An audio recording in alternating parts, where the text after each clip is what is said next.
Pray. Dear Heavenly Father, Lord, we thank you so much for all that we've been able to learn in this time we've been able to be spending in the study of these incredibly weighty truths of equality and human rights. Lord, we thank you so much for the message that's been opening up. Please guide my mind and my words so that they're clear and easy to understand, and help me, Lord, to be organized in the way I present things so that it can be easily understood. Thank you for all the messages we've been able to hear so far, and we thank you, and we ask for blessings going further this evening when the Sabbath starts, and tomorrow, Lord. Continue to be with us and guide us through all that we learn. In Jesus Christ's name we pray. Amen. Okay. So I'm hoping I can present this organized, because I had one idea of what I was going to present, and then Sunday night I ran into some things in my research that kind of changed the trajectory of my presentation quite a bit. And so what we're going to look at is, my main goal that I want to look into is the moral majority and the groups that it's split into. And so from moral majority going forward, but also before the moral majority, and what anti-establishment conservatism looked like in the United States, and how it progressed and got more and more polarized as the rights movements for civil rights, women's rights, gay rights, as they progressed and got stronger. The anti-establishment conservative right got more polarized and separatist in their views. So you can see this progressive increase of friction between the two sides, because if you have a people that are subjugated, as long as they're not fighting for their rights, everyone is fine and everyone is happy and you don't have any problems. But the moment those groups have had enough and they're fighting for their freedoms, then we have big problems that ensue. So the first thing we're going to do is, tonight we're going to do a massive amount of history. Pretty much this whole presentation is going to be history. I'm not going to put things on the line in a way that we're regularly do to make application. What I'm going to do is just show the progressive increase of events to do with these different rights movements. So we're going to have the civil rights first, then women's rights, and then gay rights or LGBTQ plus rights last. And we're going to put each one on their own separate line. So we're going to show all of those rights, and especially I want to focus in the area of the 1960s, 50s, 60s, and 70s, when you have all these three rights in a really condensed amount of events that happen that show us how it then galvanizes the religious right to form moral majority and then begin their work messing around in politics. Now, the reason I wanted to look at moral majority and the movement of the religious right is because we've really been focusing on the church in control of the state. And when you have the church in control of the state, you have it guiding all of its policies. And our main interest that I've noticed that we've been looking at is domestic policy. And domestic policy is issues that affect the United States when it comes to laws of different rights and moral issues that they have opinions on. And everything that's happening here in the United States with, especially in the time period of the 1960s, 70s, and 80s and 90s, was considered a really huge culture war for the religious right. And it's considered a war that they lost because a lot of these rights came into law, and rights protecting minorities, women, and gay rights were put into law. So in the consciousness of the religious right, they have this feeling like they've lost here in the United States. They're still fighting in any way that they can with whatever political leader who will listen to them and, you know, be guided by them. They'll do what they can here. But there was also this mass exodus to Africa and this interest in foreign policy that came up because of that, which I really want to get into tomorrow evening. It's really fascinating the missionary projects that they ensued. And so you know that many different religions have missionary projects all over the world, but 90% of those who are doing missionary projects all over the world are evangelicals. So they dominate. The evangelical right is dominating in huge amount in all the missionary projects that are happening worldwide.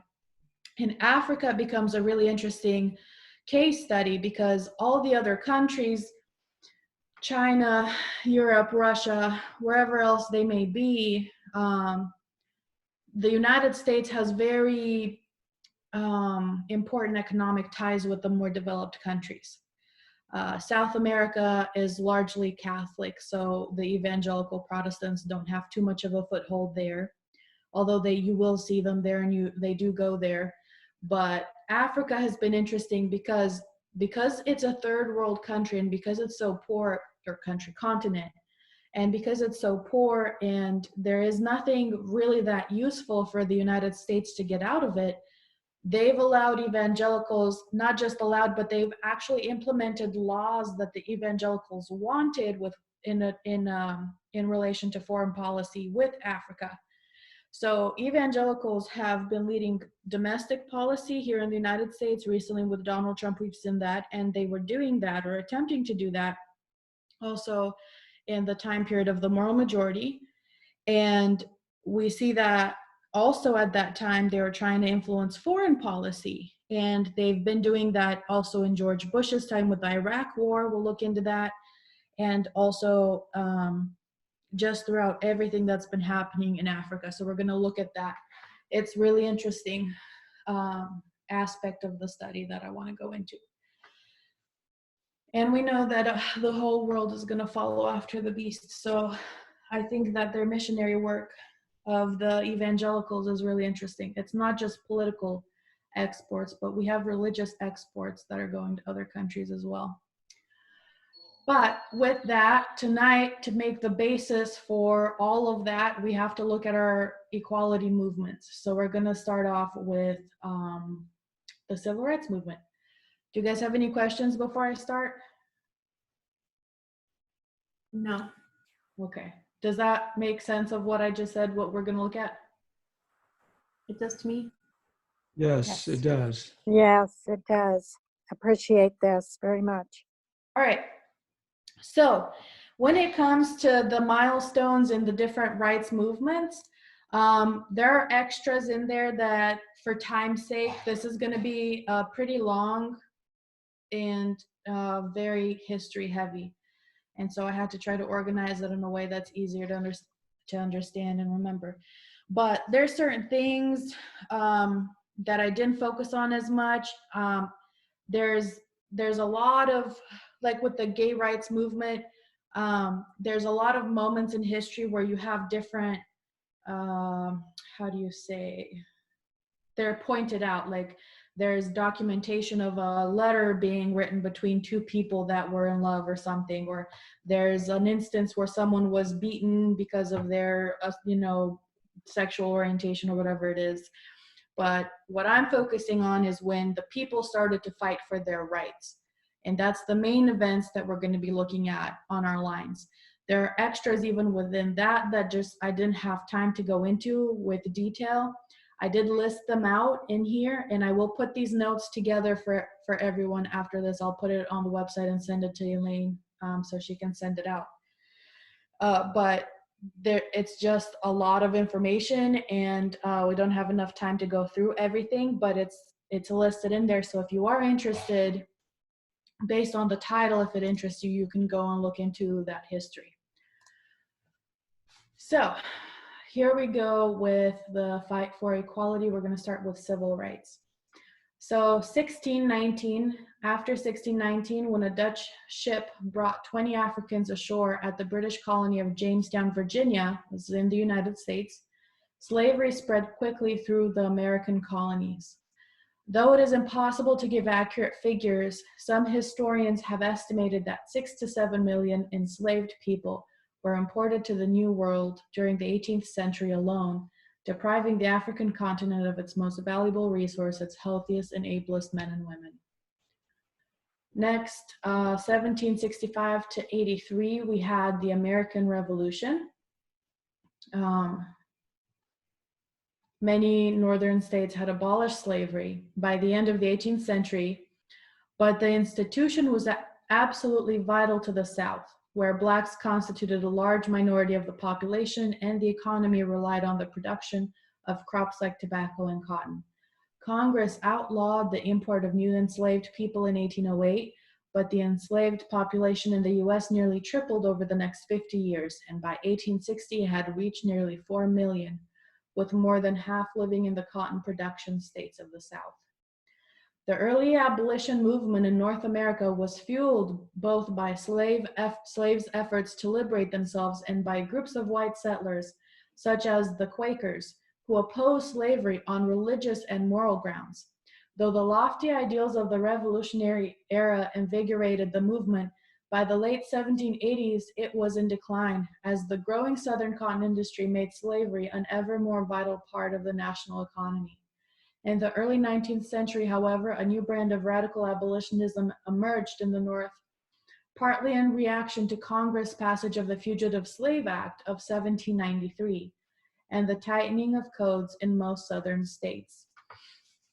1793, the Fugitive Slave Act.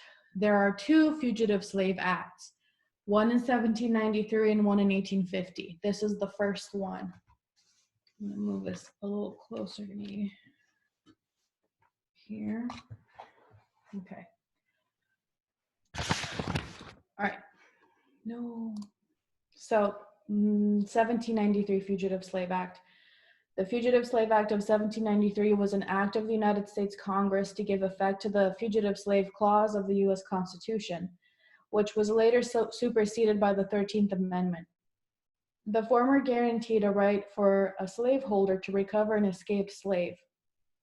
The act, an act respecting fugitives from justice and persons escaping from the service of their masters, created the legal mechanism by which that could be accomplished. It was passed by the House of Representatives on February 4th, 1973 by a vote of 48-7, with 14 abstaining. I'm gonna go a little bit past this. Note, anti-slavery Northerners, many of them free Blacks, had begun helping enslaved people escape from Southern plantations to the North via a loose network of safe houses as early as the 1780s, called the Underground Railroad. This Underground Railroad lasted a long time, over a large span of time. 1820, the Missouri Compromise was United States federal legislation that admitted Maine to the United States as a free state simultaneously with Missouri as a slave state, thus maintaining the balance of power between North and South and the United States Senate. As part of the compromise, the legislation prohibited slavery north of the 3630 parallel, excluding Missouri. The 16th United States Congress passed the legislation on March 3rd, 1820, and President James Monroe signed it on March 6, 1820. So this was an interesting development when the colonies, the different states were coming into existence. There was always an issue of a very polarized society when it came to slave states versus non-slave states. So they were very interested in keeping the balance of power between both, because if one gained more ground than the other, then the laws would shift dramatically, and they didn't want that to happen. So every time a new state was inducted, they would try to find a way to keep the balance. And so this way, what they did is they admitted two states in, one that was pro-slave and one that was against slavery and had no slavery. So that was also happening while all of these other things are happening. 1850, the Fugitive Slave Act. This is the other one we were talking about. So the other Fugitive Slave Act said that the slaveholders from the South have a right to go wherever their slave ran off to get them to and take them back to their work. And this one becomes a force on conscience, what they do here.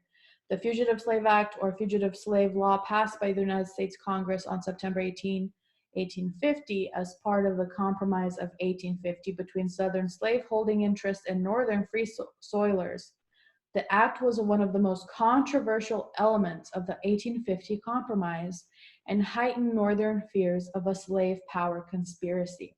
It required that all escaped slaves upon capture be returned to their masters and that officials and citizens of free states had to cooperate. And this was the issue, is that it forced people who did not believe in slavery to help assist slavery. This was a force against the conscience of those who didn't believe in it. Abolitionists nicknamed it the Bloodhound Law for the dogs that were used to track down runaway slaves. 1852. See that coming in our future as well, Yeah. where they start turning they start turning people in. Yeah. So one thing I want to mention real quick before we get any further, because I forgot about this. What plows the mind? What'd you say? What plows the mind? Yeah, what plows the mind? A message. All of that moisture here for Yeah, the middle of message. the country. Right, so a message. So you have, well, what plows it for the Levites and Nethinims? The external events. Exactly. So you have events that happen that people who live in the world they live in see around them happening, and it makes them think and wonder about these things that are happening. Another thing for people who are not of the same mindset that we are, in an external form, an external event that helps, also plow the minds of the people, are different kinds of literature. We have speeches, right, that we hear that people make that are extremely important, that are famous. We're going to go through a couple of those. Also, there's books and literature that's written that causes an effect on the hearts and the minds of the people that experience these things. So it's physical events, it's poetry, it's literature, it's speeches, different things like this. All of these things that are happening externally that people hear about in everyday life are the things that'll plow you. To reach So that's why, what? Yeah, to reach the heart. Right. To So touch that's, the heart. Sorry. okay. So that's why I wanted to include Uncle Tom's Cabin. It was a fiction novel, but the work that this book did for the people externally outside of the Millerites was very monumental. So I really wanted to include this in here because it was Uncle Tom's Cabin and the Dred Scott case that enraged the North to such a degree that it really helped spark an interest in, because the majority of people didn't want war. You don't want people to die and your kids to die and have to go to war. But it comes to a point where something makes you so angry that you're willing to sacrifice to gain the rights back. You know what I mean? And so let's read here about Uncle Tom's Cabin. And I think Ellen White she has a comment on it that you don't need to be reading fiction novels, and we don't. There's no need for that. We have enough history to look over. But the people who are outside, who don't think like us or, understand things like us, this had a huge effect on them. So we're just looking at this as a spectator. Uncle Tom's Cabin, or Life Among the Lonely, is an anti-slavery novel by American author Harriet Beecher Stowe, published in 1852. The novel had a profound effect on attitudes toward African Americans and slavery in the United States, and is said to have helped lay the groundwork for the Civil War. Stowe, a Connecticut-born teacher at the Hartford Female Seminary and an active abolitionist, featured the character of Uncle Tom, a long-suffering Black slave around whom the stories of other characters revolve. The sentimental novel depicts the reality of slavery, while also asserting that Christian love can overcome something as destructive as enslavement of fellow human beings. Uncle Tom's Cabin was the best-selling novel of the 19th century and the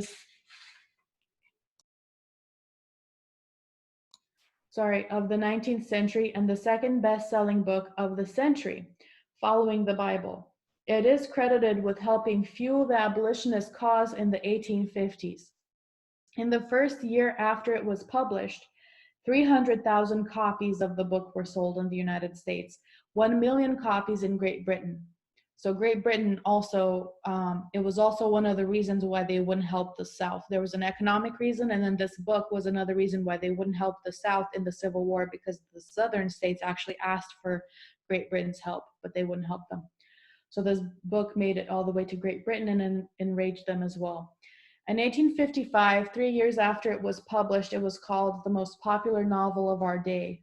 The impact attributed to the book is great, reinforced by a story that when Abraham Lincoln met Stowe at the start of the Civil War, Lincoln declared, "So this is the little lady who started this great war." The quote is apocryphal. It did not appear in print until 1896, and it has been argued that the long-term durability of Lincoln's greeting as an anecdote in literary studies and Stowe scholarship can perhaps be explained in part by the desire among many contemporary intellectuals to affirm the role of literature as an agent of social change. So this is why I wanted to add that, because literature can be an agent of social change. And for them in that time, it was a very strong push. So the other situation that happened was the Dred Scott case, March 6th, 1857. Dred Scott, on March 6, 1857, the U.S. Supreme Court handed down its decision in Scott v. Stanford, delivering a resounding victory to Southern supporters of slavery and arousing the ire of Northern abolitionists.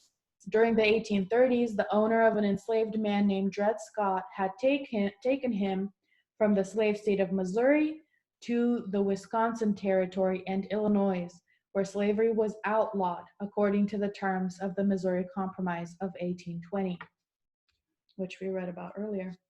Upon his return to Missouri, Scott sued for his freedom on the basis that his temporary removal to free soil had made him illegally free.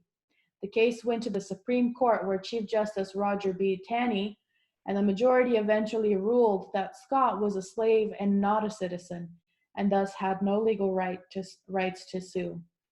According to the court, Congress had no constitutional power to deprive persons of their property rights when dealing with slaves in the territories. The verdict effectively declared the Missouri Compromise unconstitutional, ruling that all territories were open to slavery and could exclude it only when they became states.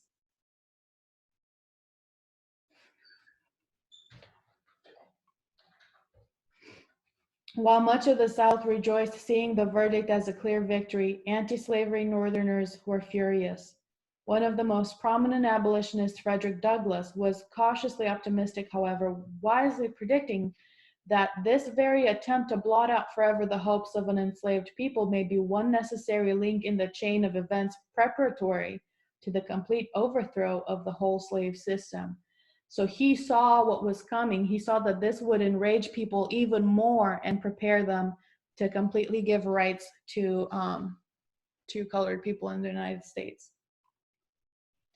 1861, we know this is the Civil War and the Emancipation Proclamation, which came later. In the spring of 1861, the bitter sectional conflicts that had been intensifying between North and South over the course of 4 decades erupted into civil war, with 11 Southern states seceding from the Union and forming the Confederate States of America. Though President Abraham Lincoln's anti-slavery views were well established, and his election as the nation's first Republican president had been the catalyst that pushed the first Southern states to secede in the late 1860s, the Civil War at its outset was not a war to abolish slavery. Lincoln sought first and foremost to preserve the Union. And this we know from some recent quotes that have been, yeah, Susan, it is, isn't it? Susan was just pointing out that this is a prophetic language, necessary link in the chain of events. So anyways, to preserve the Union. So Abraham Lincoln wasn't the angel we want to think of him. He had some racist views. That's why we can't look at everyone externally in a moral way. We have to look at them prophetically, because if we get too attached, we become blinded to the bad things or the good things that they might be doing. So we have to maintain the seat of a spectator and be objective. And he knew that few people, even in the North, let alone the border slave states still loyal to Washington, would have supported a war against slavery in 1861. By the summer of 1862, however, Lincoln had come to believe he could not avoid the slavery question much longer. 5 days after the bloody Union victory at Antietam in September, he issued a preliminary Emancipation Proclamation on January 1st, 1863. He made it official that enslaved people within any state or designated part of a state in rebellion shall be thenceforward and forever free. Lincoln justified his decision as a wartime measure, and as such, he did not go so far as to free enslaved people in the border states loyal to the Union, an omission that angered many abolitionists. By freeing some 3 million enslaved people in the rebel states, the Emancipation Proclamation deprived the Confederacy of the bulk of its labor forces and put international public opinion strongly on the Union side. Some 186,000 Black soldiers would join the Union Army. By the time the war ended in 1865, and 38,000 lost their lives. The total number of dead at war's end was 620,000 out of the population of some 35 million. Making it the costliest conflict in American history. Hang on just a second.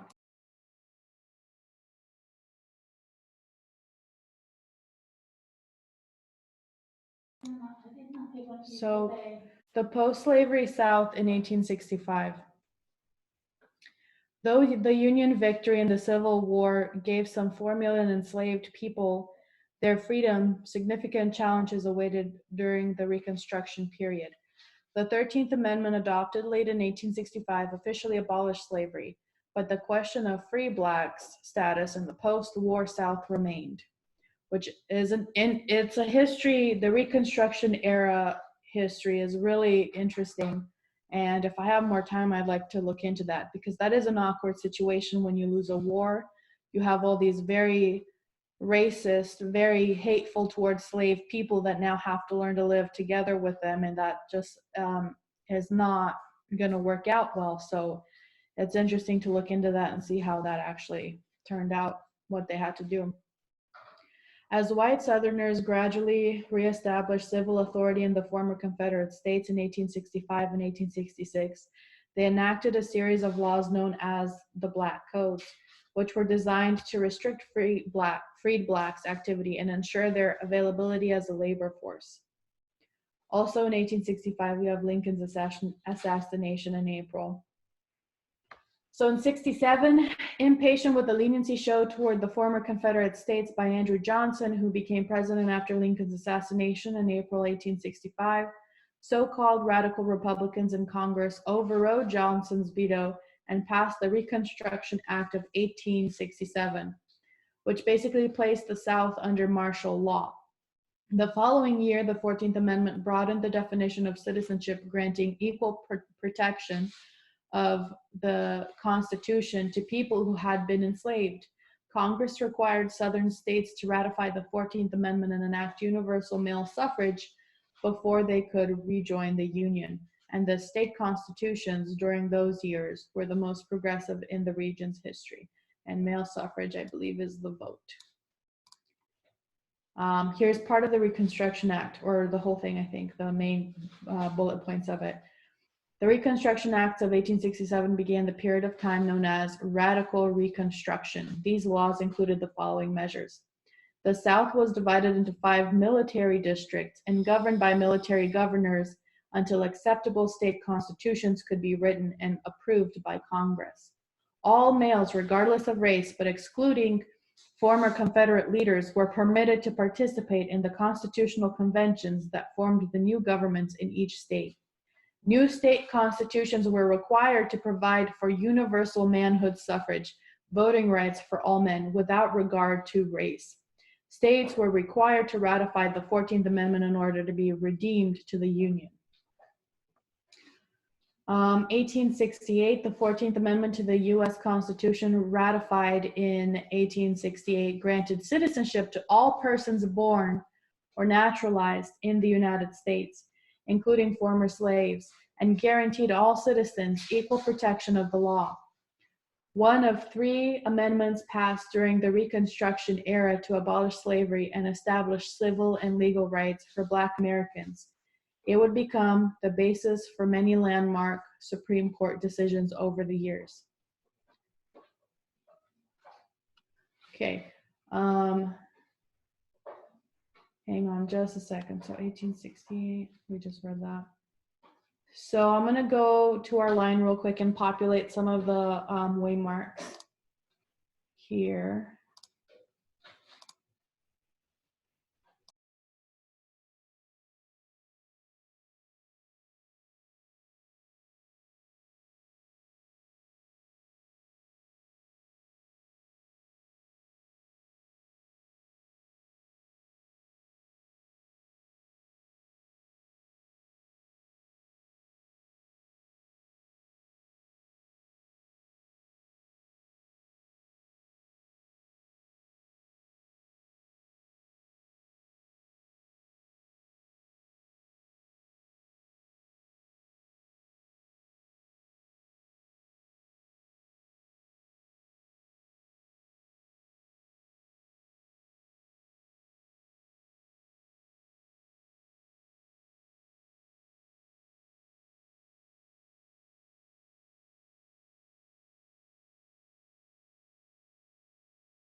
I'm not talking anything right now. I'm just filling in the lines here up to where we are.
Okay, so I know it's kind of squished in together.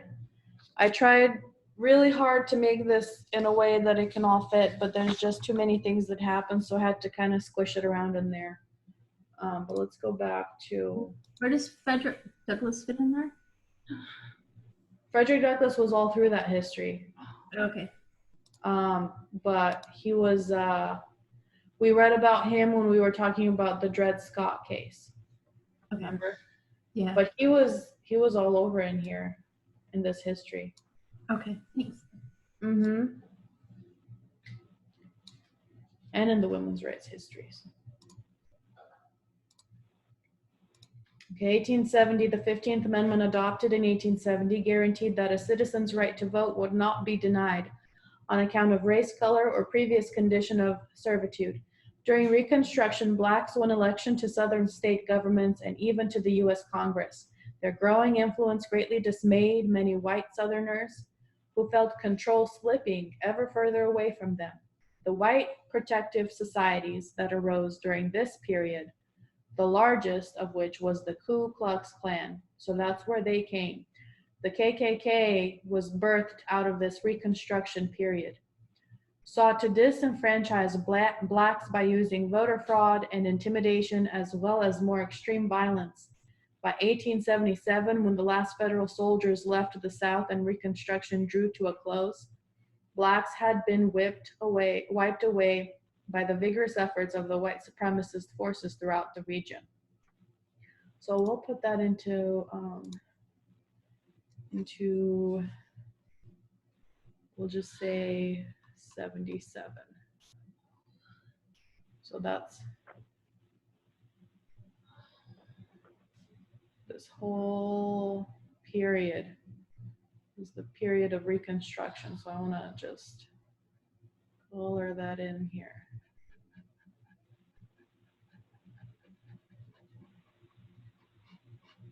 It's interesting while you're writing there that today when we were talking earlier with Tyler, and it's the 13 states that wanted to get away from the oppressive power, right?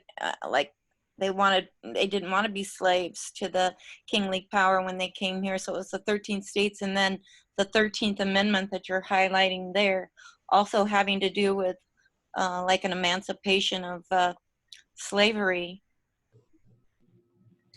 Yeah, there was a quote, I thought I had it in here, but I don't.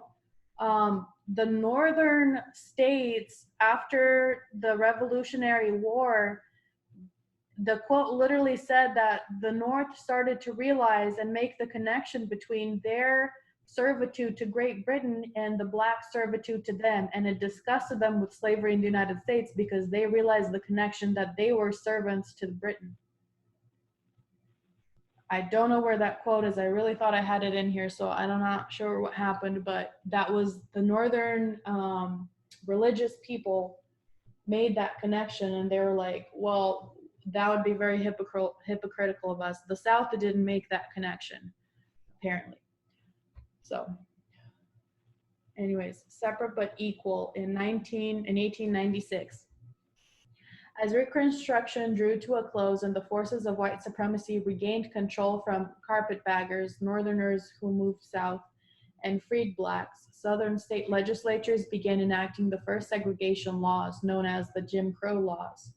Taken from a much-copied minstrel routine written by a white actor who performed often in blackface, the name Jim Crow came to serve as a general derogatory term for African Americans in the post-Reconstruction South. By 1885, most Southern states had laws requiring separate schools for blacks and whites, and by 1900, persons of color were required to be separated from whites in railroad cars and depots, hotels, theaters, restaurants, barbershops, and other establishments. On May 18, 1896, the U.S. Supreme Court issued its verdict in Plessy v. Ferguson, a case that represented the first major test of the meaning of the 14th Amendment provision of full and equal citizenship to African Americans. By an 8-to-1 majority, the court upheld a Louisiana law that required the segregation of passengers on railroad cars by asserting that the Equal Protection Clause was not violated as long as reasonably equal conditions were provided to both groups. the court established the separate but equal doctrine that would thereafter be used for assessing the constitutionality of racial segregation laws. Plessy versus Ferguson stood as the overriding judicial precedent in civil rights cases until 1954, when it was reversed by the court's verdict in Brown v. Board of Education. So we know that that was an important one in our timeline here. NAACP was founded in 1909. This is a very important group that has been there for the help of any kind of discrimination cases. I think they're not for profit, and they assist anyone who's been kicked out of their job or has been discriminated against in any way. They'll offer legal help for, but they've been there for people throughout a very long history. So in 1909, the NAACP was founded. In June 1905, a group led by the prominent Black educator W.E.B. Du Bois met at Niagara Falls, Canada, sparking a new political protest movement to demand civil rights for Blacks in the old spirit of abolitionism. As America's exploding urban population faced shortages of employment and housing, violent hostility towards Blacks had increased around the country. Lynching, though illegal, was a widespread practice. A wave of race riots, particularly one in Springfield, Illinois in 1908, lent a sense of urgency to the Niagara movement and its supporters, who in 1909 joined their agenda with that of a new prominent civil rights organization, the National Association for the Advancement of Colored People, or the NAACP. Among the NAACP's stated goals were the abolition of all forced segregation, the enforcement of the 14th and 15th Amendments, equal education for Blacks and whites, and complete enfranchisement of all Black men. Though proponents of female suffrage were part of the original NAACP, the issue was not mentioned. First established in Chicago, the NAACP had expanded to more than 400 locations by 1921. One of its earliest programs was a crusade against lynching and other lawless acts. Those efforts, including a nationwide protest of D.W. Griffith's silent film Birth of a Nation in 1915, which glorified white supremacy and the Ku Klux Klan, would continue into the 1920s, playing a crucial role in drastically reducing the number of lynchings carried out in the United States. Du Bois edited the NAACP's official magazine, The Crisis, from 1910 to 1934, publishing many of the leading voices in African American literature and politics and helping fuel the spread of the Harlem Renaissance in the 1920s. So they're a very prominent organization. To this very day, they're still working and doing quite a lot of work. So African Americans in World War II, 1941. I don't think I have this on our line, but it was interesting to look into this. During World War II, many African Americans were ready to fight for what President Franklin D. Roosevelt called the four freedoms: freedom of speech, freedom of worship, freedom from want, and freedom from fear. Even while they themselves lacked those freedoms at home, more than 3 million Blacks would register for service during the war, with some 500,000 seeing action overseas. According to War Department policy, enlisted Blacks and whites were organized into separate unions. Frustrated Black servicemen were forced to combat racism even as they sought to further U.S. war aims. This became known as the Double V strategy for the two victories they sought to win. And now we go to Brown versus Board of Education, May 17, 1954. The children involved in the landmark civil rights lawsuit Brown v. Board of Education, which challenged the legality of American public school segregation: Vicki Henderson, Donald Henderson, Linda Brown, James Emanuel, Nancy Todd, and Catherine Carper. That's these kids here. On May 17, 1954, the U.S. Supreme Court delivered its verdict in Brown v. Board of Education, ruling unanimously that racial segregation in public schools violated the 14th Amendment's mandate of equal protection of the laws of the U.S. Constitution to any person within its jurisdiction. Oliver Brown, the lead plaintiff in the case, was one of almost 200 people from 5 different states who had joined related NAACP cases brought before the Supreme Court since 1938. The landmark verdict reversed the separate but equal doctrine the court had established with Plessy v. Ferguson in 1896. in which it determined that equal protection was not violated as long as reasonably equal conditions were provided to both groups. In the Brown decision, Chief Justice Earl Warren famously declared that separate educational facilities are inherently unequal. Though the court's ruling applied specifically to public schools, it implied that other segregated facilities were also unconstitutional, thus striking a heavy blow to the Jim Crow South. As such, the ruling provoked serious resistance, including a Southern manifesto issued by Southern congressmen denouncing it. The decision was also difficult to enforce, a fact that became increasingly clear in May 1955 when the court remanded the case to the courts of origin due to their proximity to local conditions and urged a prompt and reasonable start toward full compliance. Though some Southern schools moved towards integration relatively without incident, in other cases, notably in Arkansas and Alabama, enforcing Brown would require federal intervention. When it came to desegregation, it didn't all happen at once, and it didn't all happen with all facilities at once.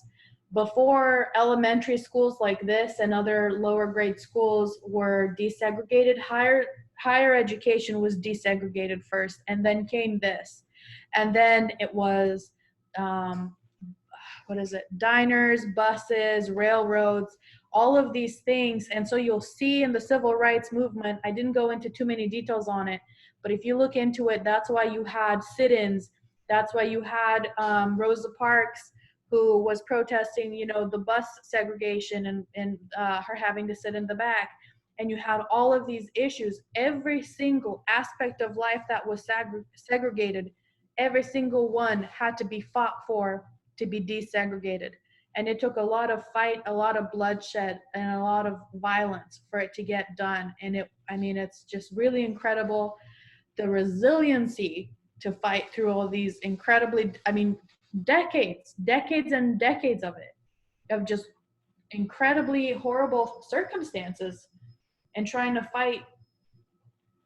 At that point, it just must be for your children's sake, so they can have a better future, because it's really incredible. Here we have Emmett Till in August 1955. I think I have the documentary linked in here as well, which will be in the Word file that I'm going to send out. This was a really sad story. Susan, the Till story was really heartbreaking. His mom was so, yes, yeah, it's very heartbreaking. So Emmett Till, August 1955. In August 1955, a 14-year-old black boy from Chicago named Emmett Till had recently arrived in Money, Mississippi to visit relatives. While in a grocery store, he allegedly whistled and made a flirtatious remark to the white woman behind the counter, violating the strict racial codes of the Jim Crow South.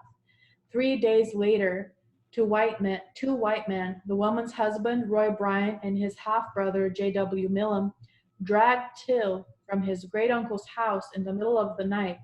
After beating the boy, they shot him to death and threw his body in the Tallahatchie River. The two men confessed to kidnapping Till, but were acquitted of murder charges by an all-white, all-male jury after barely an hour of deliberations. Never brought to justice, Bryan and Millam later shared vivid details of how they killed Till with a journalist for Look magazine, which published their confessions under the headline, "The Shocking Story of a Proved Killing in Mississippi." Really quick, Emmett Till was from the North. He grew up without so much of the segregation and racism. So up where he came from, if you were to try to talk to a white woman or a white girl, that you were interested in, and you were black, that wasn't a problem. But in the South, this was a travesty, and it raged them so bad. So I think he had a cousin with him he was like, watch me do this. And he's like, no, you can't do that. It's like, no, it's fine. But he didn't understand how bad it is in the South or whatever it was. He was just used to freedom. And so he acted like a free person should. And it's very sad what happened to him. Yeah, in 1955. So this was right after the desegregation thing was passed in the Supreme Court. So it was, you can have racism very recently. It's not anything, it's still alive and well, very, very strongly. But does anybody remember seeing that? We saw an article, I know I did anyways, I think others did, a while back. It was on the internet, of someone that was, that slavery did still exist, and it was in the 60s, as late as the 60s. And these were people that never had access to TV. They kept them away from everything and had no access to changes that had even taken place in the world. Does anybody remember that story? No, but I know they lived in really depraved circumstances, and they still had to work for the white folks to get their living. So it really wasn't much of a change. Yeah. A lot of the women who boycotted, a lot of, Rosa Parks and everyone, were women who worked as servants for white women, maids. And it was still, that hierarchy was still there, and the horrible circumstances were still there. Yeah, it's really It was sad. interesting to see the Declaration of Independence to see it that way, that the way it's worded, that all men are created equal, that the very thing that they were stating in that document, they weren't living.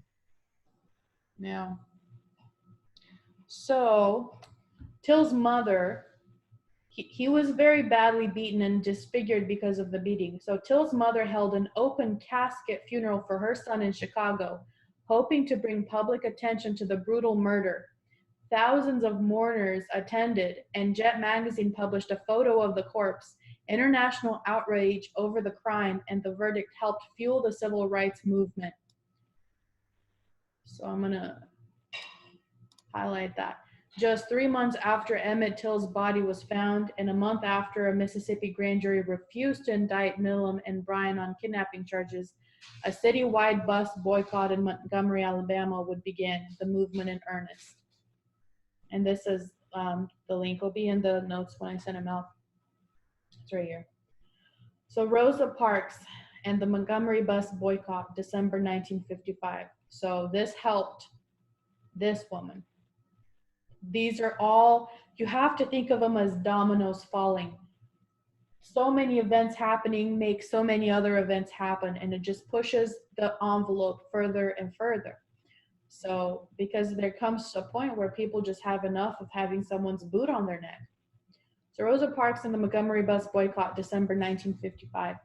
On December 1st, 1955, an African-American woman named Rosa Parks was riding a city bus in Montgomery, Alabama, when the driver told her to give up her seat to a white man.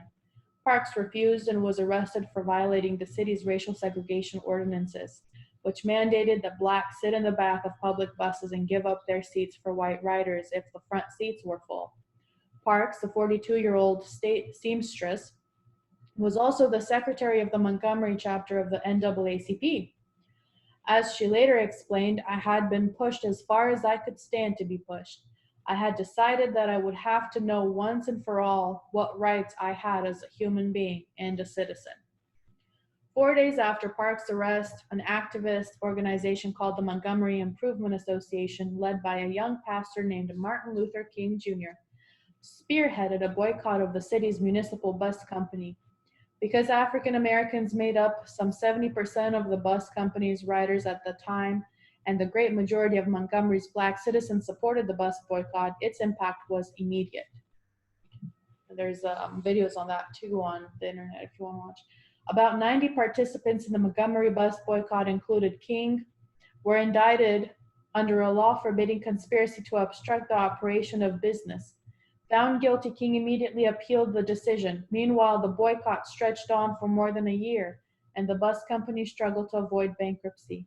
On November 13, 1956, in Browder v. Gale, the U.S. Supreme Court upheld a lower court's decision declaring the bus company's segregation seating policy unconstitutional under Equal Protection Clause of the 14th Amendment.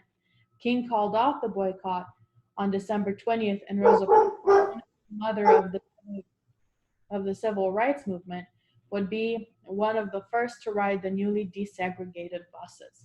So that desegregation ruling in the schools, and now you have desegregation ruling in the buses, then you're going to have lunch counters and different things. So it just kept cascading from there, because if you're going to say that it's illegal to desegregate and to segregate in one business, then you need to say that it's the same for all businesses, right? what's the difference? If it's unconstitutional in one, it's unconstitutional in all. But it had to be like one by one. It was just like pulling teeth. So Central High School integrated September 1957, the Little Rock Nine. So the Little Rock Nine forming a study group after being prevented from entering Little Rock Central High School. Although the Supreme Court declared segregation of public schools illegal in Brown v. Board of Education 1954, the decision was extremely difficult to enforce, as 11 southern states enacted resolutions interfering with, nullifying, or protesting school desegregation. In Arkansas, Governor Orville Fabus made resistance to desegregation a central part of his successful 1956 re-election campaign. The following September, after a federal court ordered the desegregation of Central High School, located in the state capital of Little Rock, Fabus called out the Arkansas National Guard to prevent 9 African-American students from entering the school. He literally, the military of Arkansas, he brought out. He was later forced to call off the guard, and in the tense standoff that followed, TV cameras captured footage of white mobs converging on the Little Rock Nine outside the high school. For millions of viewers throughout the country, the unforgettable images provided a vivid contrast between the angry forces of white supremacy and the quiet, dignified resistance of the African-American students. After an appeal by the local congressman and mayor of Little Rock to stop the violence, President Dwight D. Eisenhower federalized the state's National Guard and sent 1,000 members of the U.S. Army's 101st Airborne Division to enforce the integration of Central High School. The 9 Black students entered the school under heavily armed guard, marking the first time since Reconstruction that federal troops had provided protection for Black Americans against racial violence. Not done fighting, Fabus closed all the Little Rock's high schools in the fall of 1958 rather than permit integration. A federal court struck down this act, and 4 of the 9 students returned under police protection after the schools were reopened in 1959. So then you have the sit-in movement and founding of the NSNCC in 1960. CORE was another acronym for another movement, and Freedom Rides. Integration of Ole Miss, September. Birmingham church bombed was another important issue. So you see more integration issues of different things happening here. And then in 1963, this is 100 years after the Emancipation Proclamation and the freedom of slavery. 100 years exactly. You have Martin Luther King giving this speech, I Have a Dream. On August 28, 1963, some 250,000 people, both Black and white, participated in the March on Washington for Jobs and Freedom, the largest demonstration in the history of the nation's capital and the most significant display of the civil rights movement's growing strength. After marching from the Washington Monument, the demonstrators gathered near the Lincoln Memorial, where a number of civil rights leaders addressed the crowd, calling for voting rights, equal employment opportunities for Blacks, and an end for racial segregation. I'm gonna move past this to down here. I have to move a little faster. Is it okay if I end up going over time? Because there's like a lot still. It's fine by me if everybody else. Okay. If you guys have to go, that's fine. I'll just keep going. That way it's at least filmed so we can have it online. Yeah, we're going to record it all and we can post it if anybody has to leave. Yeah. So I'm going to go to the Civil Rights Act of 1964, July 1964. Thanks to the campaign of nonviolent resistance championed by Martin Luther King Jr. beginning in the late 1950s, the civil rights movement had begun to gain serious momentum in the United States by 1960. That year, John F. Kennedy made passages of new civil rights legislation part of his presidential campaign platform. He won more than 70% of the African American vote. Congress was debating Kennedy's civil rights reform bill when he was killed by an assassin bullet in Dallas, Texas in November 1963.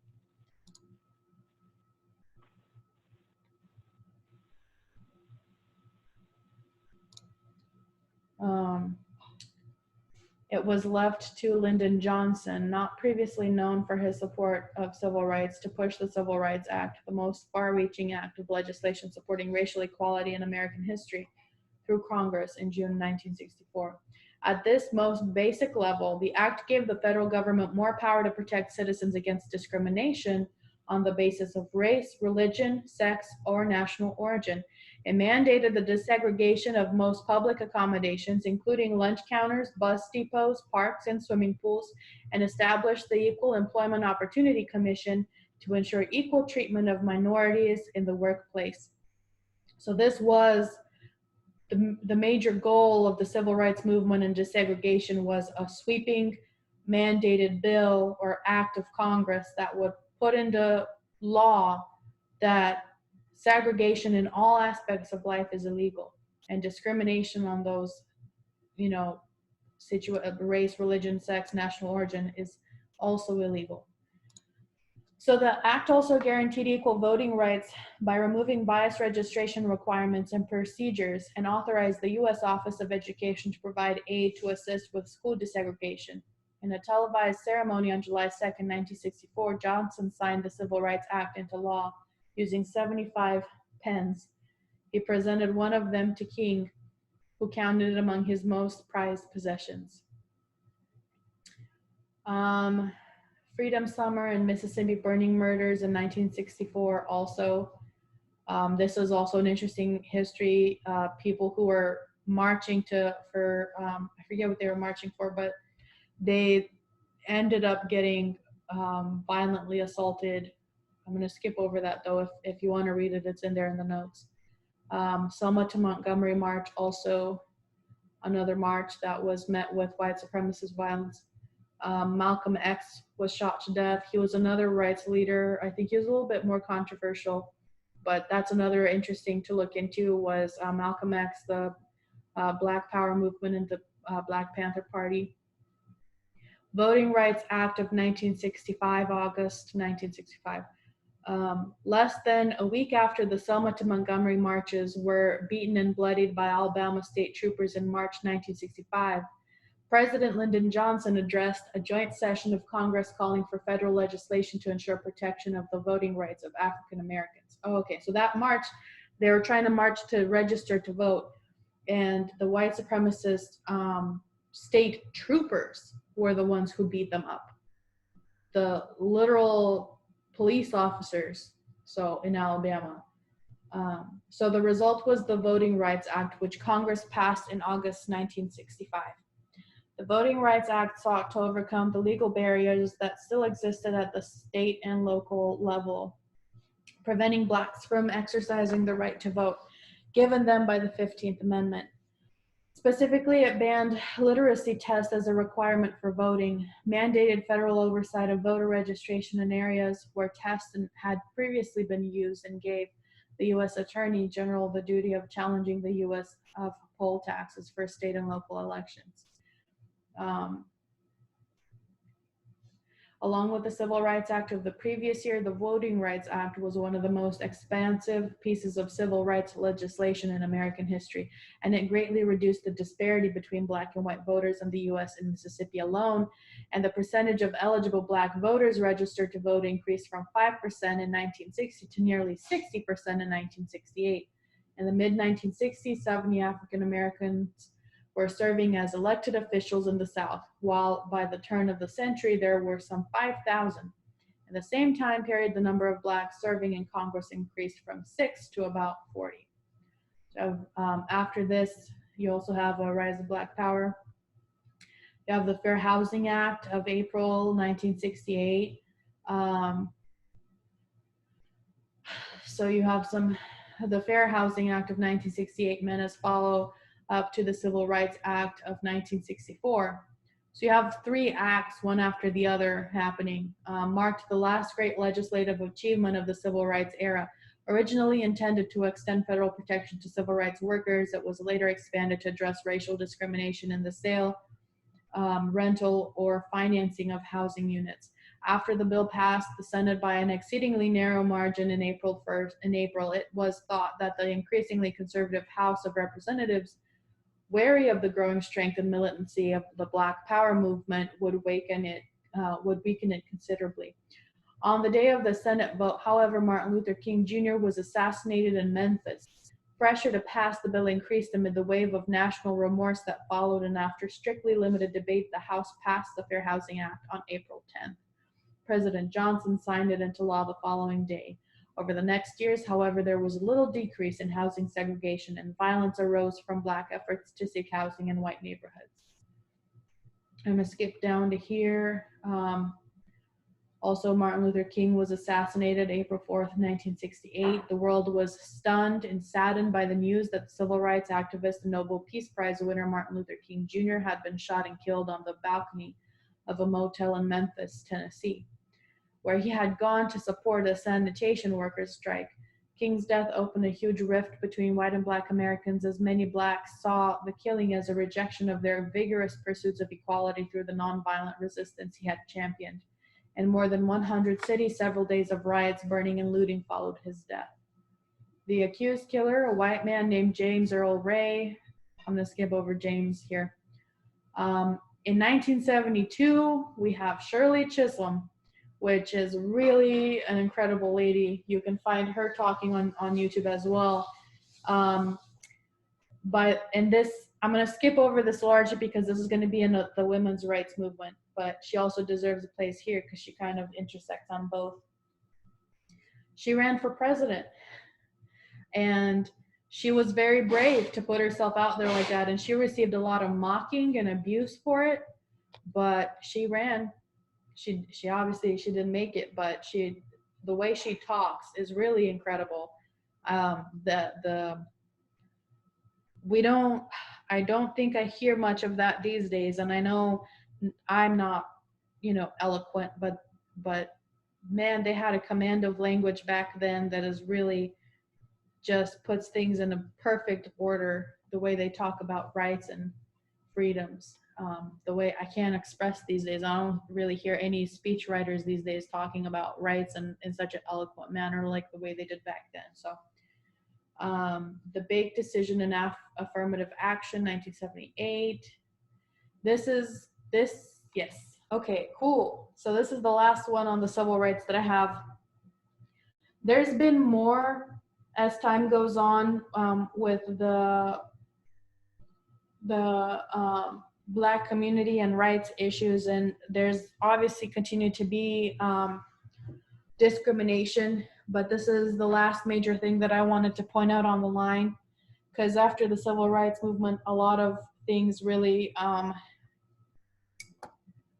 they got the legislation that they needed to work with. They got the legislative freedom. So all the cases we've had since then in the legal aspect of things have all been based off of those civil rights acts that were passed into law. So the last person I want to talk about was Jesse Jackson. He galvanizes Black voters in 1984. The reason I want to look at this is during the time of the moral majority. So as a young man, Jesse Jackson left his studies at the Chicago Theological Seminary to join Martin Luther King Jr.'s Southern Christian Leadership Conference, SCLC, and its crusade for Black civil rights in the South. When King was assassinated in Memphis in April 1968, Jackson was at his side. In 1971, Jackson founded PUSH, or People United to Save Humanity, later changed to People United to Save Humanity, to serve humanity. Okay, that's the difference. An organization that advocated self-reliance for African Americans and sought to establish racial parity in the businesses and financial community. He was a leading voice for Blacks in America during the early 1980s, urging them to be more politically active and heating up a voter registration drive that led to the election of Harold Washington as the first Black mayor of Chicago in 1983. The following year, Jackson ran for the Democratic nomination for president. On the strength of his Rainbow Push coalition, he placed third in the primaries, propelled by a surge of Black voter participation. He ran again in 1988 and received 6.6 million votes, or 24% of the total primary vote, winning 7 states and finishing second behind the eventual Democratic nominee, Michael Dukakis. Jackson's continued influence in the Democratic Party in the decades that followed ensued that African American issues had an important role in the party's platform. Throughout his long career, Jackson has inspired both admiration and criticism for his tireless efforts on behalf of the Black community and his outspoken public persona. His son, Jesse L. Jackson Jr., won election to the U.S. House of Representatives from Illinois in 1995. The reason why he's important is the reason why I went into this study, why I want to look at moral majority in their foreign policy, was because of this interview.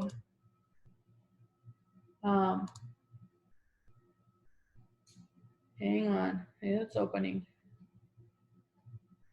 The Nobel Prize. Okay. So in another interview that I actually posted on the WhatsApp group, it was this really nauseating interviewer who was interviewing Jerry Falwell, and he was in agreement with Jerry Falwell on a lot of his issues and was really trying to make Jerry Falwell come out good. It was really clear that he was trying to pretend he was an objective interviewer, but he was still on the side of Jerry Falwell. Until you get to the end of the program, and they had, the way this program worked is the beginning part of the program, the interviewer would ask Jerry Falwell some questions, and then the last quarter of the program, you would have someone who is against Jerry Falwell's position, challenge him on his ideas and his stance on issues. And one issue that was pretty prominent, I think in 1984, this became a really big issue, was the issue of South Africa. And the issue of South Africa, the Senate was gonna vote on whether the United States was going to keep economic ties with South Africa, or if they were going to stop economic ties with South Africa. So why South Africa is extremely important. First, in this period of time, in 1979 to 1989, Jerry Falwell became a very public figure. And all the interviews that he did, he denied that he had any wrong will or bad will or ill will towards the Black population. He denied, when everyone told him, no, you're racist, the reason why moral majority is happening is because you hated desegregation. He would deny it and deny it, and he would refuse to give in to the idea that he was pro-segregation, and that's what galvanized the moral majority. He would say it was Roe versus Wade and all these other issues. But the problem with that is you had this huge issue of South Africa in this time, because you also had communism still happening. And so one of the many political parties that were happening in South Africa, one of the major ones decided to be more communist. And so he used that as kind of a red herring to see, no, we have to stay economically involved in South Africa because communism is there and we have to fight communism everywhere. But that was just a distraction. The problem is that South Africa was in the middle of its apartheid system. Its apartheid system ran for about 50 years or so. I have to look at the numbers again.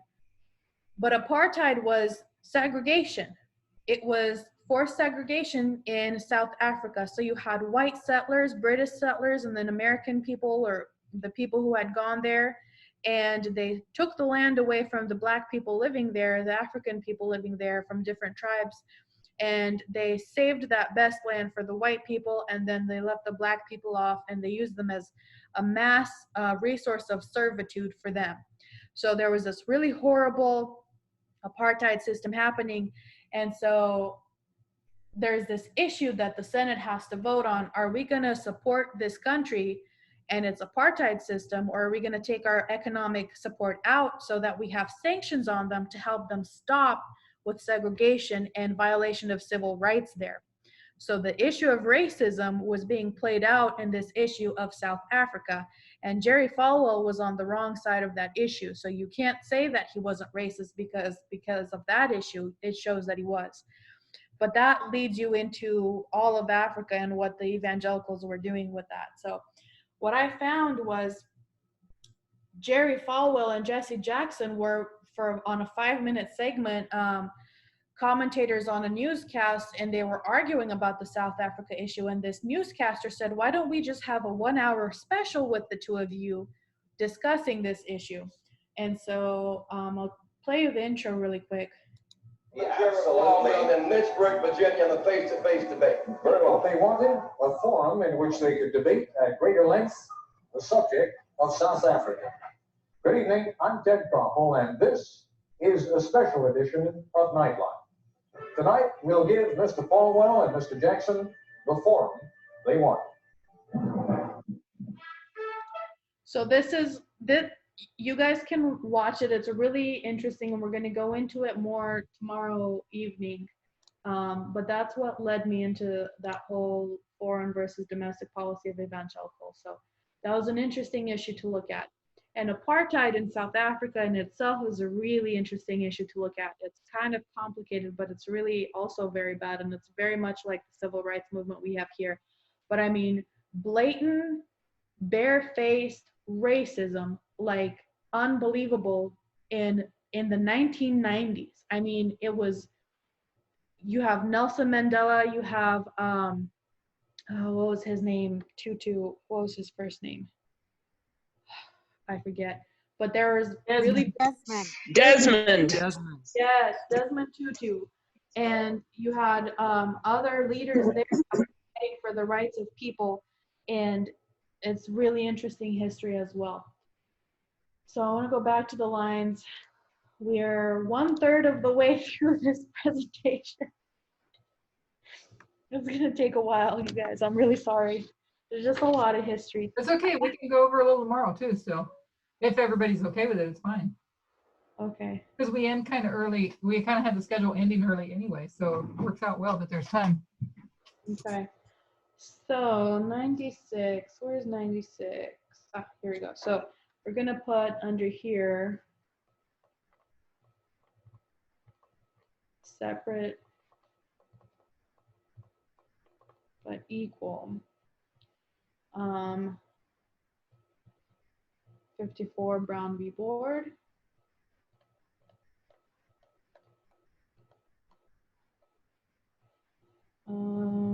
Emmett Till. So I'm gonna put August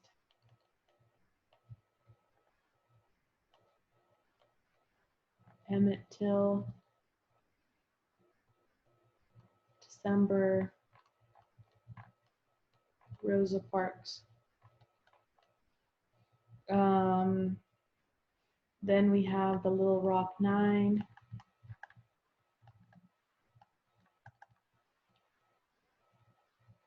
And then we have I Have a Dream.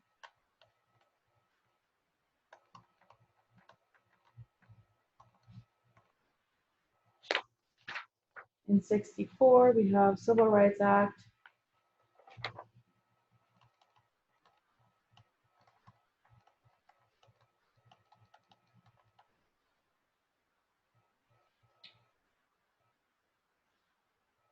Voting Rights Act.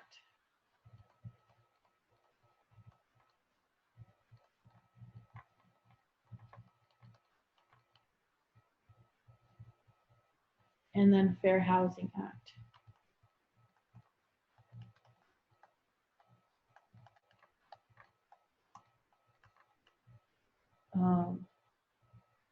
Also MLK assassination. But I'm gonna just square these up because these are the wins of the civil rights movement. These are where the rights come from, right here.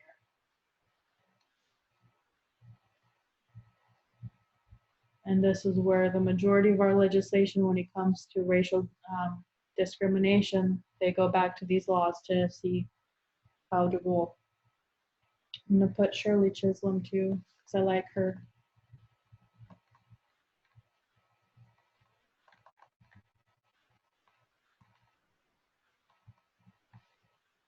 79, moral majority.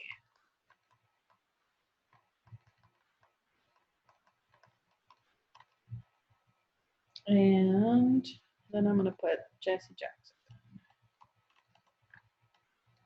So Jesse Jackson in this history, he specifically was fighting moral majority when it came to race issues. So you see him come up again and again in this history. And that's why I was interested in him. We're going to go to 89 here. Moral majority time period. Okay.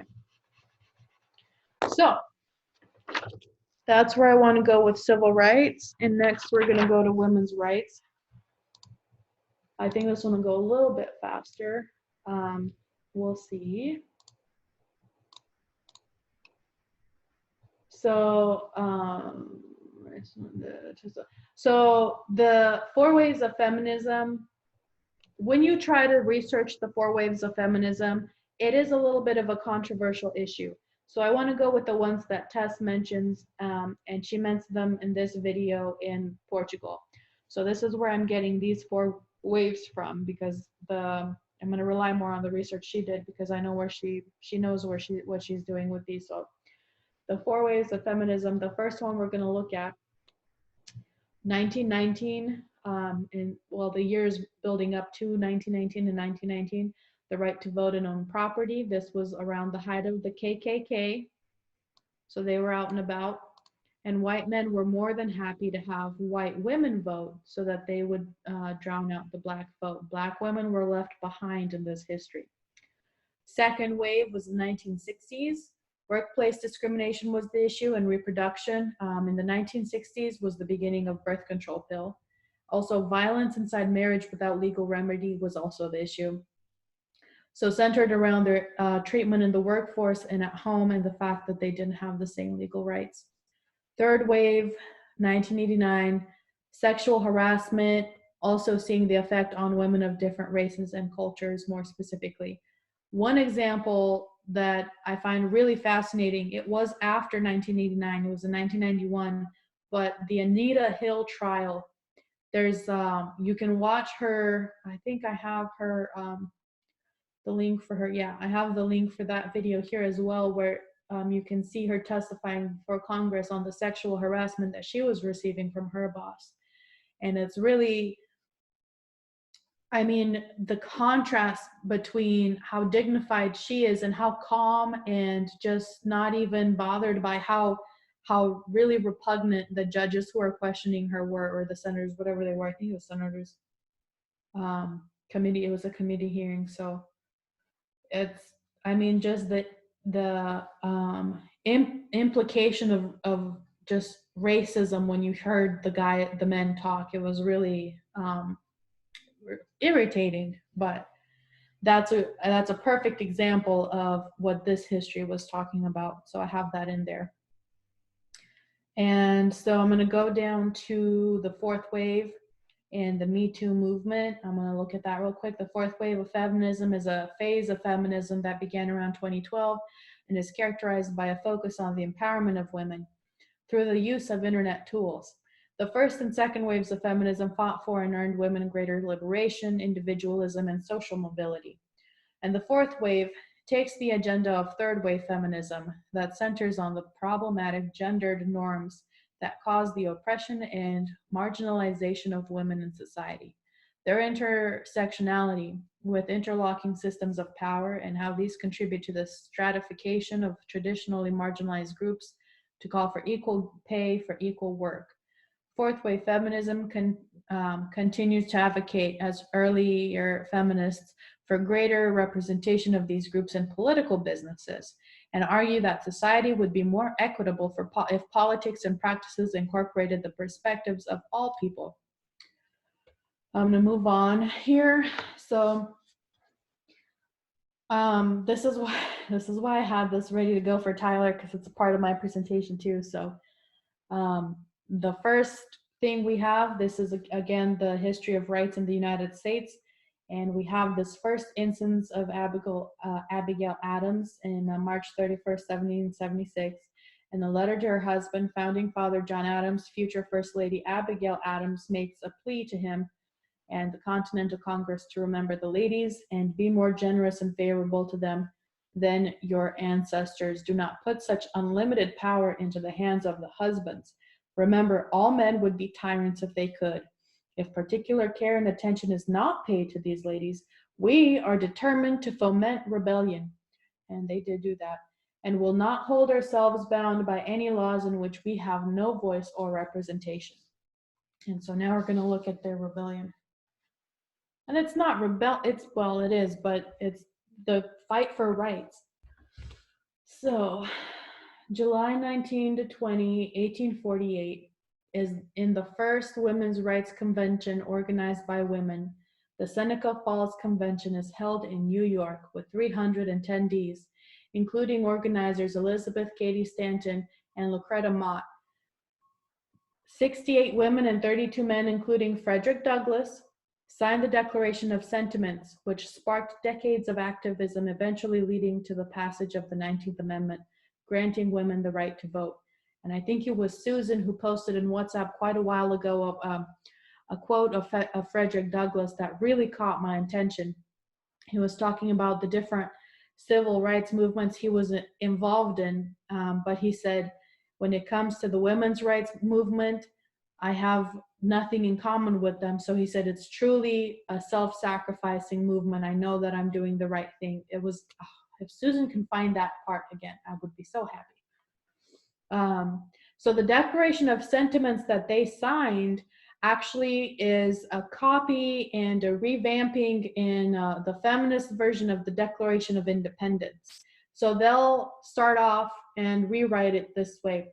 When, in the course of human events, it becomes necessary for one portion of the family of man to assume among the people of the earth a position different from that which they have hitherto occupied, but one to which the laws of nature and of nature's God entitle them, a decent respect to the opinions of mankind requires that they should declare the cause that impel them to such a course.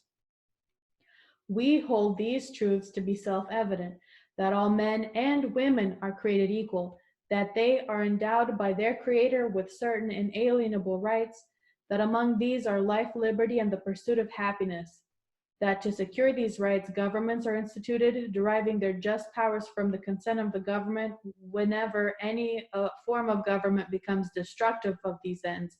It is the right of those who suffer from it to refuse allegiance to it and to insist upon the institution of a new government, laying its foundation on such principles and organizing its powers in such a form as to them shall seem most likely to affect their safety and happiness. Prudence indeed will indicate that governments long established should not be changed for light and transient. It keeps going in the same verbiage as the Declaration of Independence. And so here's what their grievances are that they penned. I'm not going to read all of them because it goes on for quite a bit and we already are over time, but the history of mankind is a history of repeated injuries and usurpations on the part of man toward woman, having in direct object the establishment of an absolute tyranny over her. To prove this, let facts be submitted to a candid world. He has never permitted her to exercise her inalienable right to the elective franchise. He has never compelled her to submit to laws in the formation of which she had no voice. He has compelled, okay. He has withheld from her rights which are given to the most ignorant and degraded men, both natives and foreigners. Having deprived her of this first right of a citizen, the elective franchise, thereby leaving her without representation in the halls of legislation, he has oppressed her on all sides. He has made her, if married, in the eye of the law, civilly dead. He has taken from her all right and property, even to the wages she earns. He has made her morally an irresponsible being, as she can commit many crimes with impunity, provided they be done in the presence of her husband. In the covenant of marriage, she is compelled to promise obedience to her husband, he becoming, to all intents and purposes, her master, the law giving him power to deprive her of her liberty and to administer chastisement. He has so framed the laws of divorce as to what shall be the proper cause of divorce, in case of separation, to whom the guardianship of the children shall be given, as to be wholly regardless of the happiness of women. The law, in all cases, going upon the false supposition of the supremacy of man and giving all power into his hands. After depriving her of all rights, as a married woman, if single and the owner of property, he has taxed her to support a government which recognizes her only when her property can be made of profit to it. And it just keeps going. And then you have all the people who were there to sign. These are all the women. And then here starts all the men that signed it. So it was really interesting. January 23rd, 1849, Elizabeth Blackwell becomes the first woman to graduate from medical school and becomes a doctor in the United States. Born in Bristol, England, she graduated from Geneva College in New York with the highest grades in her entire class. 1851, a former slave turned abolitionist and women's rights activist Sojourner Truth delivers her famous Ain't I a Woman speech at the Women's Rights Convention in Akron, Ohio. And ain't I a woman? Look at me, look at my arm. I have plowed and planted and gathered into barns and no man could heed me. And ain't I a woman? I could work as much and eat as much as a man when I could get it and bear the lash as well. And ain't I a woman? I've borne 13 children and seen most of all sold off to slavery. And when I cried out with my mother's grief, none but Jesus heard me. And ain't I a woman? Susan found it. Okay, so I'm going to read this real quick. In 1848, Douglas was the only African American to attend the Seneca Falls Convention, the first women's rights convention in upstate New York. During the convention, Douglas spoke eloquently in favor of a resolution supporting women's suffrage. This marked the beginning of his lifelong active support of women's equality, particularly suffrage. He argued for gender equality in his own newspapers, demonstrating his commitment to partnership between human rights. Let me see here. When I ran away from slavery, it was for myself.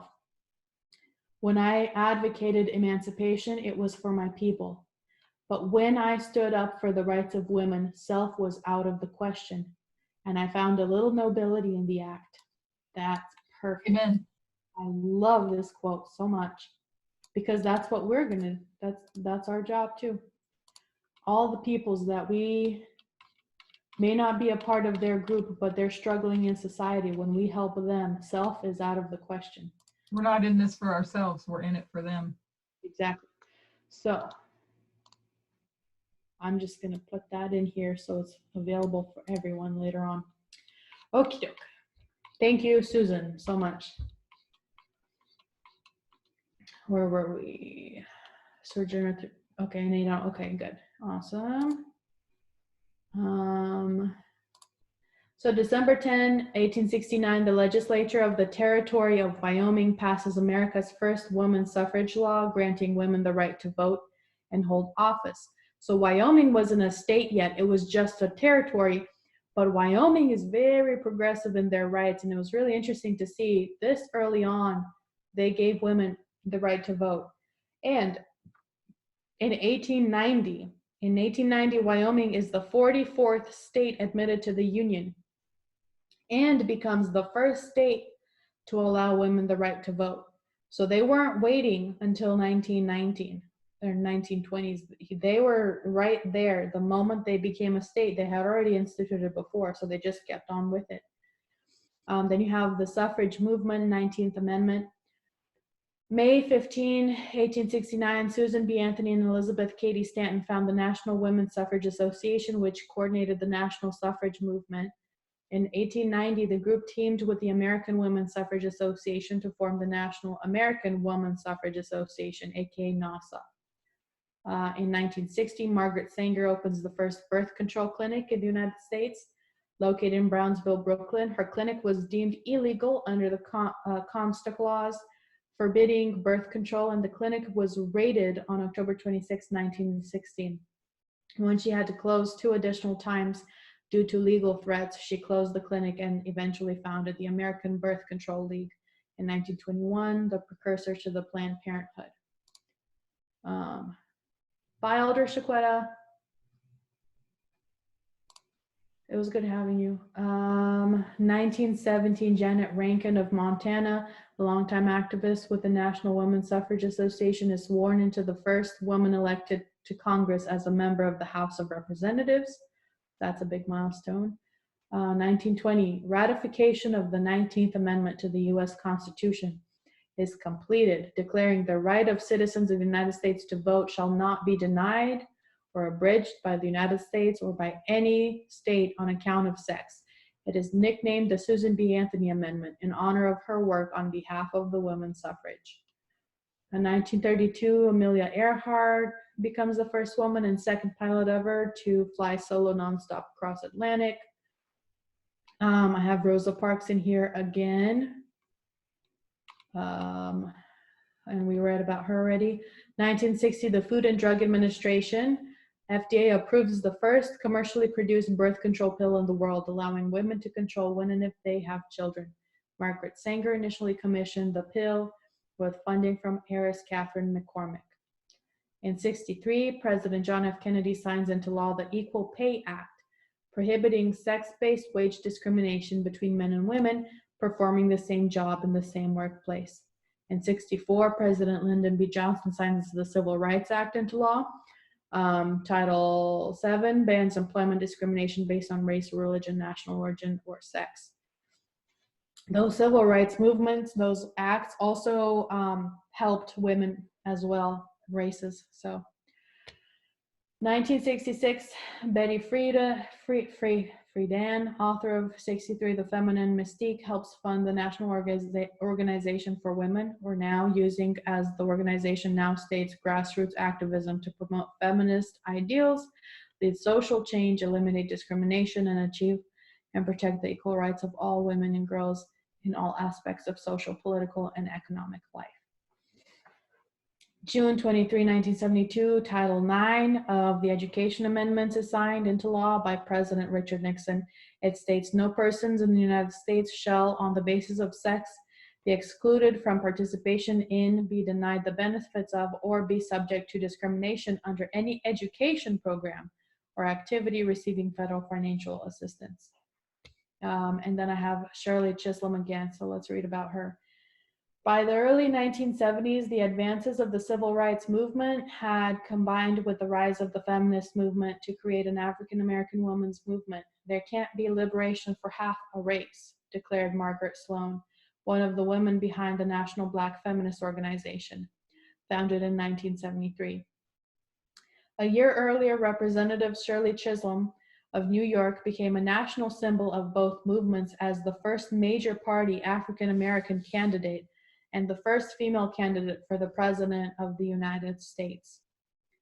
So, a former educational consultant and a founder of the National Women's Caucus, Chisholm became the first Black woman in Congress in 1968. When she was elected to the House from her Brooklyn district, though, she failed to win a primary. Chisholm received more than 150 votes at the Democratic National Convention. She claims she never expected to win the nomination. It went to George McGovern, who lost to Richard Nixon in the general election. The outspoken Chisholm, who attracted little support among African American men during her presidential campaign, later told the press, "I've always met more discrimination being a woman than being Black," which was interesting. When I ran for the Congress, when I ran for president, I met more discrimination as a woman than for being Black. Men are men. In 73, in its landmark 7-2 Roe versus Wade decision, the U.S. Supreme Court declares that the Constitution protects a woman's legal right to an abortion. Then we have Sandra Day O'Connor, Sally Ride. Sandra Day O'Connor is sworn in by the President Ronald Reagan as the first woman to serve on the U.S. Supreme Court. She retires in 2006 after serving for 24 years. Then we have our first astronaut woman, Sally Ride. And in 84, we have Democratic presidential nominee Walter Mondale names U.S. Rep. Geraldine Ferraro as his running mate, making her the first woman vice president nominee by a major party. 93, nominated by President Bill Clinton, Janet Reno was sworn into as the first female Attorney General of the United States. Also by Clinton, Madeleine Albright as the national first female Secretary of State, the nation's first female Secretary of State. 94, Clinton signs the Violence Against Women Act as part of the Violence, Crime Control, and Law Enforcement Act, providing funding for programs that help victims of domestic violence, rape, sexual assault, stalking, and other gender-related violence. And then we go to Nancy Pelosi and Hillary Clinton. So Nancy Pelosi becomes the first female Speaker of the House. In 2019, she reclaims the title, becoming the first lawmaker to hold the office 2 times in more than 50 years. In 2013, the U.S. military removes the ban against women serving in combat positions. And then 2016, Hillary Clinton becomes the first woman to receive a presidential nomination from a major political party. During her speech at the Democratic National Convention, she says, "Standing here as my mother's daughter and as my daughter's mother, I am so happy this day has come." So let's fill our line out with that.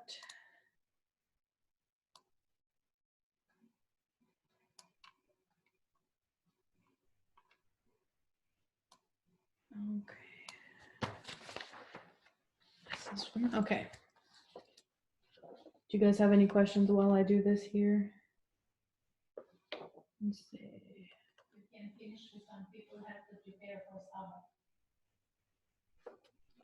We're meeting again at 6:30, Mom. Well, I'm not gonna, I can't, but everyone else is. Yeah, instead of the regular meeting. We're gonna go to this color now. So we have Abigail Adams and her speech, which I thought it was interesting. So Tyler touched on this pretty good, and I was going to make the same point. At the Continental Congress,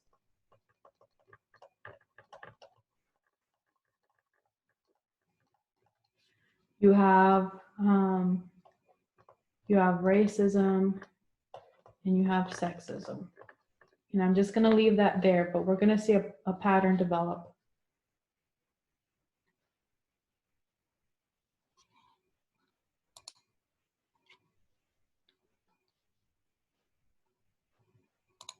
So 1848, Seneca Falls Convention.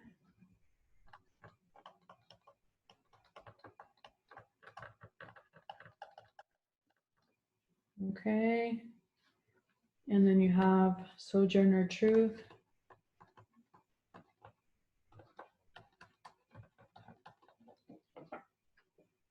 And then we have Wyoming right to vote. So I'm going to put the territory of Wyoming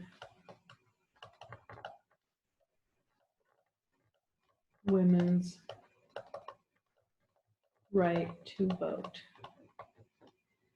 And then I'm going to put state Wyoming.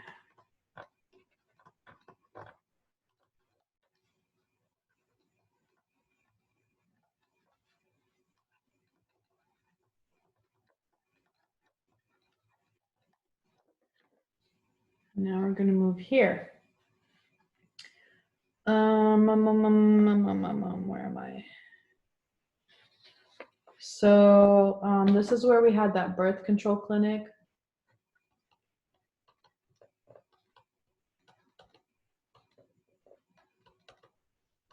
That got shut down.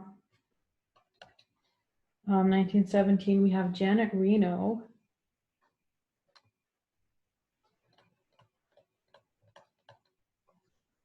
Janet Rankin. I was like, wait a minute, that's too early. 19th Amendment.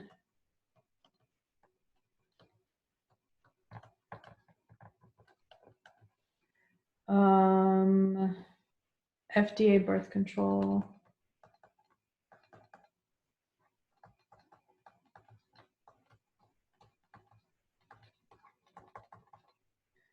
And then 1963 Equal Pay Act.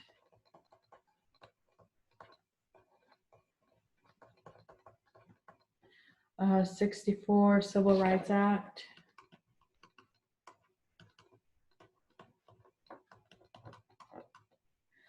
And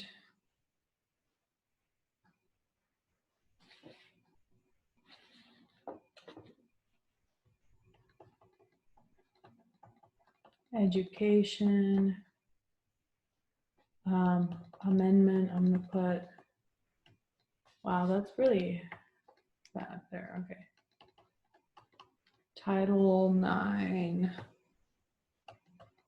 And I'm gonna actually square these off also because these are 3 important legislation pieces for the women's rights movement.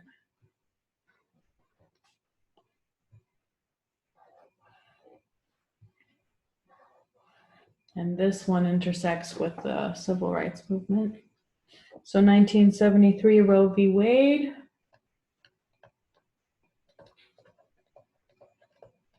'81 Sandra Day O'Connor.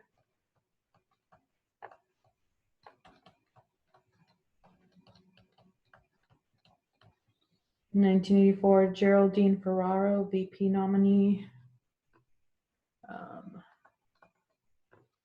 Geraldine Ferraro. 1997. Oh, I wanted to switch these, so I'm gonna put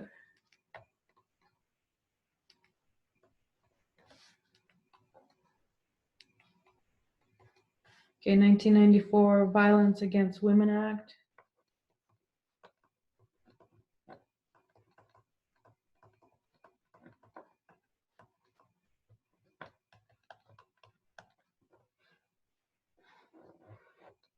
1997 Madeleine Albright.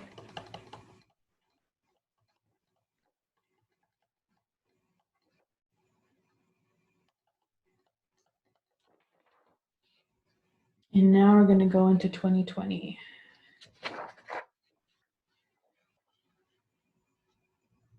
So we're going to put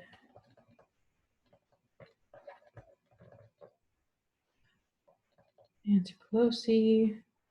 I'm gonna add 2012 here and put fourth wave feminism.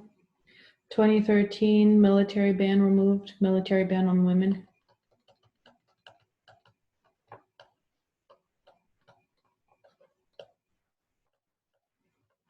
In 2016 Hillary Clinton.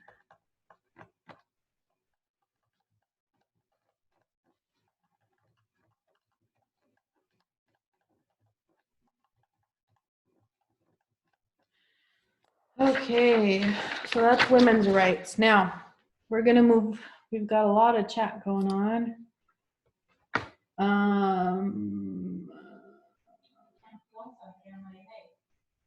We already talked about this though before you. So is it okay if I keep going? We have one more, which is the gay rights movement. How long is that one going to be?